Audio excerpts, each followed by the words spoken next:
CoasterTakes, Six Flags St. Louis edition. It's a Six Flags park. It's a decent enough park. It was not. It's certainly in the middle tier of Six Flags Park, I would say. It is not to the same. Not the worst. Not the worst. Not the best. It is not to the same level as like Six Flags Over Georgia, Six Flags Fiesta Texas, Magic Mountain, Great America. I would put it in the same tier as Six Flags New England, Great Adventure Now because of all the issues they're having. But decent enough park. Empty. Again, much like Silver Dollar City, for us it was empty at Six Flags St. Louis. Basically walked onto everything. First ride of the day we did American Thunder, GCI wooden coaster. Not bad. Which was, I liked it. It wasn't bad. I liked it. It was smooth. Yeah, I mean, we've done some better GCIs on this trip. We literally did a better GCI a few days ago when we did Prowler. But it's not bad. Then, after American Thunder, we did Mr. Freeze. Mr. Freeze is, yes. That was a thumbs up double thumbs up from both of us. Mr. Freeze reverse blast. It runs backwards in St. Louis. Fantastic ride. Absolutely fantastic. Best premier coaster I've been on. Runs very smooth for how old it is. Super powerful launch. Very intense.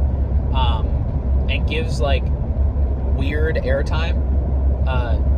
You didn't like the restraints as much as I did. Yes. I think it was the best version of the restraints that Premier does, because normally I don't like Premier's restraints because of the ankle restraints, but I had lots of room in my feet, so that wasn't an issue. But so my problem was that it hit differently on my body than it is on yours. Yes. You didn't realize it until we came back in the station. Yes. You saw the restraint hit my chest at my rib cage, and so during the elements where you were hanging, I was literally hanging on my chest. So it didn't bruise me or anything, but I was a little concerned it might because of the forces. So but overall I loved the ride. Like, I would continue to do it even with that one down for me, that one downer. Very unique in that it has a inverted top hat and then a spike that has a boost on it. So you like start going up the spike, and then you can feel yourself go even further up the spike with the boost. So that's interesting. And then the inverted top hat on the way back, so going forward back into the station, you get like, I got airtime going into the top hat. I was like out of my seat through the entire inversion of the top hat until we like went back down. It was really interesting and very, very, very cool. Yeah, it was one of the most unique rides I've ever been on. Yeah, definitely the best ride in the park. Honestly, not even that close. Then we did Rookie Racer, which is the new family Vekoma coaster. I think new for last year, either last year or 2023. It was fine. You said you liked it. You were like, oh, this is a perfect family coaster. It was. It would be a perfect coaster to have as a first coaster for a kid because it was smooth. Super smooth. So smooth. Yeah. Yeah, definitely new Vekoma. We're fans of new Vekoma. Then we rode probably the worst ride in the park. The one Boss. they tried to kill me on. The Boss. Some people love the Boss. Some people hate the Boss. We are in camp of hate the Boss. It was not good. It was one of the roughest coasters I've ever been on. And the restraint I had, it was criminal how much room I had. Yeah, I literally had to hold on because I thought I was going to fly out of the seat. Yeah, it runs Gerstlauer trains, which really doesn't make sense on a wooden coaster. It's very odd trains to begin with. They're like rounded. It's hard to explain, but it runs like this the whole way. You just shake back and forth the entirety of the ride.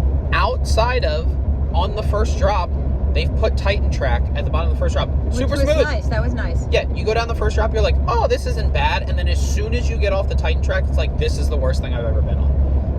Honestly, it is up there in terms of roughness with Bandit at Movie Park Germany. Now, I enjoyed Bandit because of how bad it was. I did not enjoy the boss. It was not good. Not a fan. I held on for dear life. Yeah, you had to hold on. You put your restraint down during the ride. Yes, and it still was too big. Yeah, no. That was a one and done. We were like, never again.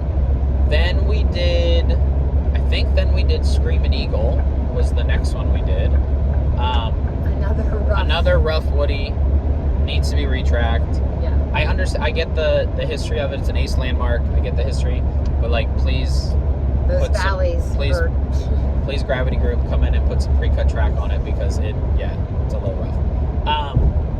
Then we did the Mine Train. It's okay. It was okay. Used to run stand-up trains on it, which is interesting. Does not anymore. But not a bad mine train. Sometimes mine trains are kind of janky. This one wasn't bad. It was perfectly fine. I always like mine trains that have multiple lift hills and stuff, like a longer ride, and this one did, so it wasn't bad. Then we did the Boomerang, was the next coaster we did. And he spoke too early. Yeah, it was fine until you got to the lift for the second half of the ride.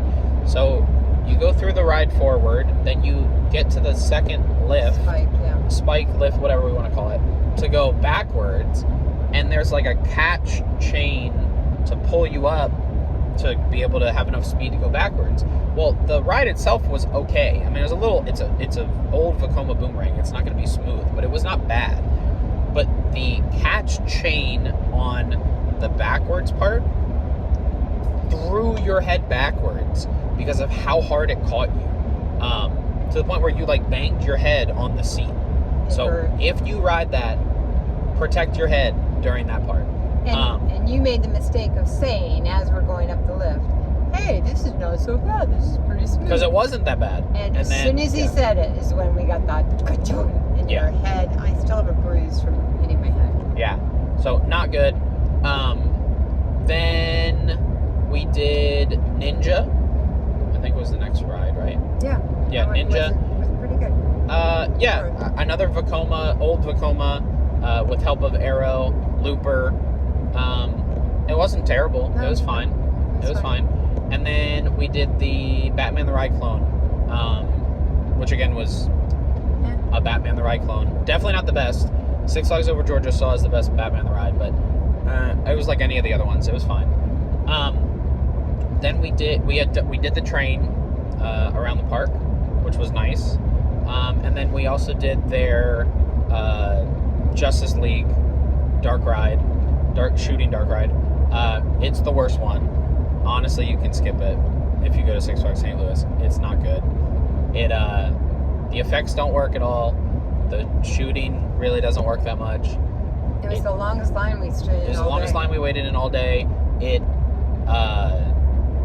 It's set up so much differently than any of the other Justice Leagues. The entrance and exit area is weird. Like, honestly, just skip it. It's not great. The only plus was it was a really hot day yesterday, and it was air conditioned standing. Nice. It was the only plus for the entire ride. Yes. So, overall, Six Flags St. Louis, fine park. Would not go out of my way to go there. Yeah, we've been, so there's really no reason to go back right now, at least.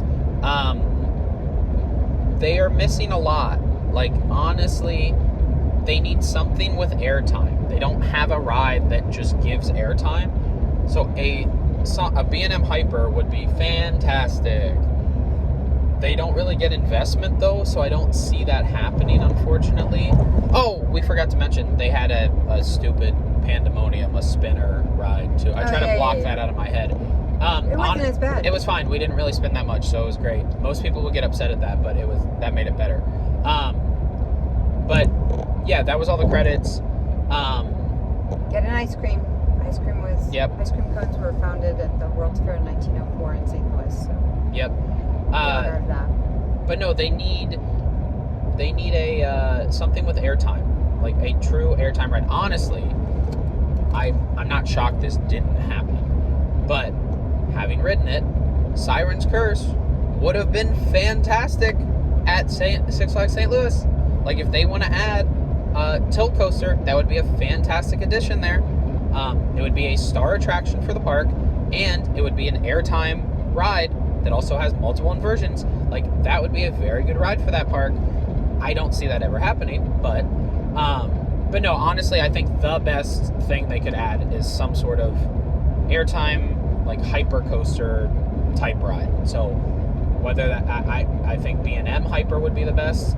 I don't know that they want to spend that much money for Six Flags St. Louis, unfortunately, but overall the park was fine, clean, staff were nice. Very well staffed. Very well staffed, clean. It's a little hot in the park because everything is blacktop. Yeah, so just be prepared for hot in the park. But yeah, no, we had a good time. Glad we went. Got all the credits. Everything was open. 10 credits on the day. We are now headed to Holiday World. Honestly, probably my most anticipated park of the trip. Very excited for the coasters here. And we'll give you our thoughts after Holiday World. So, see ya.